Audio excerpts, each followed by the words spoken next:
Salam sejahtera, Assalamualaikum. Nama saya Budiman Jaafar, saya mentor anda hari ini. Saya akan menyampaikan kursus bertajuk Kaedah untuk berjaya mendapatkan sijil halal Malaysia. Sedikit latar belakang saya adalah trainer yang diiktiraf oleh Kementerian Kesihatan Malaysia dan telah berpengalaman sejak daripada tahun 2004 untuk membantu peniaga-peniaga dalam bidang makanan dan juga dalam bidang lain untuk mendapatkan sijil halal. Okey, dengan itu saya ada juga membantu syarikat daripada luar negara. Saya pernah pergi ke Indonesia, saya pernah pergi ke Turki dan juga saya pernah pergi ke China untuk melihat keadaan sijil halal di sana. Okey, ini adalah bab pengenalan. Okey. So, sebagai pengenalan, ramai yang maklum bahawa sijil halal Malaysia adalah sijil yang berprestij di seluruh dunia. Sebab apa? Sebab kita memiliki sijil halal yang lengkap dengan manual dan juga standard halal. Kita antara negara yang pertama memiliki standard dan manual yang sangat komprehensif dan lengkap untuk mendapatkan sijil halal. Saya dapati ada setengah negara yang badan pensijilan halalnya telah merujuk kepada sijil halal Malaysia sebelum membina pensijilan halal mereka di negara masing-masing. Dengan itu, untuk peniaga, banyak saya dapati mereka sangat ingin mendapatkan sijil halal Malaysia kerana dia adalah suatu yang berprestij. Dan memiliki sijil halal Malaysia sebenarnya akan membinakan suatu keyakinan, suatu branding, suatu trust kepada, kalau di Malaysia kita ada 18 juta rakyat Malaysia, tetapi lebih daripada itu kita ada hampir 2 bilion orang Islam di seluruh dunia. Dengan itu, sijil halal ini akan membuka peluang syarikat tempatan di mana saja negara tersebut. Kalau di Malaysia boleh meneroki pasaran antarabangsa dengan mendapatkan sijil halal. Dengan terbukanya pasaran yang luas di peringkat antarabangsa, kita akan dapati bahawa secara tak langsung sijil halal ini akan membantu meningkatkan jualan sama ada produk ataupun servis kita di negara Malaysia ataupun di luar negara. Dan untuk mendapatkan sijil halal, dia perlulah kita faham dengan betul dua perkara. Yang pertama adalah standard halal, yang kedua adalah manual halal, kalau di Malaysia adalah oleh JAKIM. Dengan kefahaman yang jelas, baru akan menjadikan proses pensijilan halal kita itu suatu yang lancar dan akhirnya mencapai objektif kita. Okey, kita tengok siapakah yang sesuai untuk menyertai kursus ini, mengetahui maklumat ini.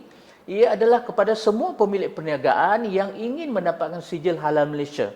Buat masa ini, kita ada 9 skim pensijilan halal. Bermaksud, sebelum kita nak apply sijil halal, kita kena tahu di manakah skim pensijilan kita. So, setakat ini kita ada sehingga 9 skim pensijilan halal di Malaysia. Yang pertama adalah untuk produk makanan. Okey, maksudnya kita mengeluarkan produk yang berbungkus yang akan dipasarkan. Ini adalah skim pensijilan yang pertama. Yang kedua adalah skim pensijilan untuk produk bahan gunaan. Contohnya shampoo, sabun basuh, sabun pencuci. Ini adalah dalam kategori yang kedua untuk skim produk bahan gunaan. Yang ketiga adalah untuk produk kosmetik. Contohnya kita mengeluarkan produk minyak wangi, kita mengeluarkan produk untuk lipstick, bedak untuk kecantikan. Ini adalah masuk dalam kategori skim produk kosmetik. Yang keempat adalah produk pharmaceutical. Ini jika kita adalah peniaga yang mengeluarkan produk untuk benefit, untuk kelebihan kesihatan, contohnya untuk makanan kesihatan, yang kita ada pengesahan daripada Kementerian Kesihatan Malaysia yang kitanya produk boleh membawa khidmat membantu kesihatan. Itu adalah skim yang keempat. Skim kelima adalah untuk restoran, catering atau hotel. Ini adalah untuk premis. Bezanya antara produk makanan, restoran adalah masuk produk yang dimakan di situ. So semua ada restoran, catering ataupun dapur hotel, even kita ada sekarang ni untuk food truck. Okey, untuk restoran, untuk premis yang bergerak. Itu adalah untuk skim yang kelima. Skim keenam, kalau kita pemilik restoran, kita pemilik untuk rumah sembelihan. So kita nak menjual daging kepada pelanggan agama Islam. So kita nak membuat rumah sembelihan, dapatkan persijilan halal daripada Malaysia supaya kita punya daging itu boleh dihantar kepada pembeli-pembeli di kalangan peniaga Islam. Skim yang ketujuh adalah produk peranti perubatan. Ini adalah antara skim yang terbaru pada tahun 2020. Okey, diperkenalkan. Ini adalah jika kita pengeluar medical devices, peranti perubatan, contohnya mesin dialisis, ini contohnya. Kenapa perlu disijil halal? Sebab mungkin ada bahagian-bahagian tertentu pada mesin itu yang mungkin akan membawa was-was kepada penganut agama Islam. Yang ke-8 adalah syarikat logistik. Ini adalah suatu servis. Okey, servis. Jika kita memiliki servis untuk pengangkutan ataupun kita ada warehouse, penggudangan ataupun peruncitan, kita boleh memohon untuk mendapatkan sijil halal di bawah skim logistik. Dan yang terakhir sekali adalah kilang OEM. Bermaksud kita ada kilang, mungkin kita membuat produk kita sendiri. Dalam masa yang sama, kita juga nak menawarkan proses penghilangan kepada pemilik produk third party, kepada pihak ketiga yang ingin untuk juga mendapatkan sijil halal tetapi mereka tidak ada kemampuan untuk membina kilang sendiri. So ini khusus adalah untuk 9 skim ini. So jika anda nak mendapatkan produk atau servis anda mendapat sijil halal, ini adalah khusus untuk anda. Okey, seterusnya kita tengok objektif. So kita dah tahu tadi siapakah yang akan sesuai untuk mendapatkan maklumat daripada kursus ini. Sekarang tujuan kursus ini adalah yang pertama sekali, of course, sebagai peniaga, kita nak tahu apakah kepentingan memiliki sijil halal Malaysia. So kita nak leverage, kita nak samakan kekuatan sijil halal Malaysia membawa produk kita jauh ke peringkat antarabangsa. Yang kedua, ini unik di Malaysia. Kenapa Malaysia selain daripada ada manual, ada standard, kita prestige? Sebab konsep Malaysia, sijil halal Malaysia adalah kita panggil halalan thayyibah. Ini adalah daripada perkataan bahasa Arab bermaksud halal dan baik.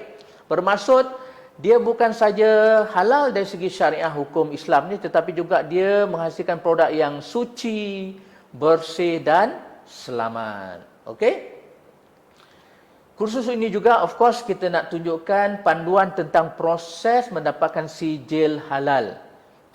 Okey, jika kita faham proses dan kita kenal pasti nanti pada bab yang berikutnya nanti berkenaan dengan carta alih proses sijil halal Malaysia.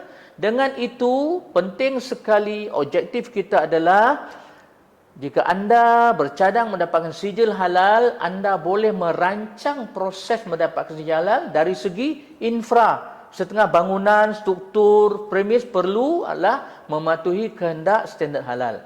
Dari segi melantik pekerja Islam, salah satu daripada syarat untuk mendapatkan sijil halal, dan of course segala pembangunan dari segi infra, pekerja dan bajet ini adalah penting untuk kita merancang proses mendapatkan sijil halal supaya ia menjadi lancar, tersusun dan akhirnya mencapai objektif berjaya mendapatkan sijil halal Malaysia. Okey? So itu saja untuk bab pengenalan ini. So terima kasih. Kita akan jumpa pada bab yang akan datang. Sekian. Terima kasih. Kita jumpa lagi.